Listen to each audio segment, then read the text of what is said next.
দেখুন বন্ধুরা, আজ আমরা চলে এসেছি রোমানিয়ার রাজধানী বুখারেস্ট শহরে। শহরটা যেমন সুন্দর তেমনি এর ইতিহাসও অনেক রহস্য আর গল্পে ভরা। চলুন আজ ইতিহাসের বুখারেস্টকে জানার চেষ্টা করি। বুখারেস্ট হলো রোমানিয়ার রাজধানী এবং সবচেয়ে বড় শহর।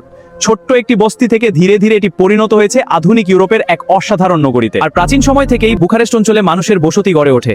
তবে ইতিহাসে শহরটির নাম প্রথম পাওয়া যায় 1459 সালে, যখন ব্লাদ দ্য ইম্পেলার এটিকে প্রশাসনিক কেন্দ্র হিসেবে ব্যবহার করে। আর তারপর মধ্যযুগে বুখারেস্ট ছিল একটি গুরুত্বপূর্ণ বাণিজ্য কেন্দ্র, কারণ শহরটি পূর্ব পশ্চিম বাণিজ্য পথের সাথে যুক্ত ছিল এবং দানিউব নদীর খুব কাছাকাছি অবস্থান করত। এরপর 15 থেকে 19 শতক পর্যন্ত বুখারেস্ট ছিল অটোমান প্রভাবাধীন ওয়ালাচিয়া অঞ্চলের রাজধানী।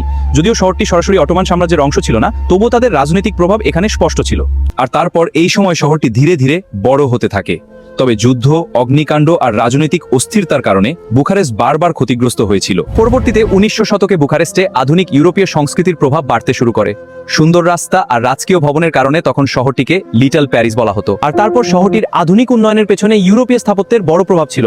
সেই সময় বুখারেস্টকে ইউরোপের অন্যতম সুন্দর শহর হিসেবেও ধরা হতো।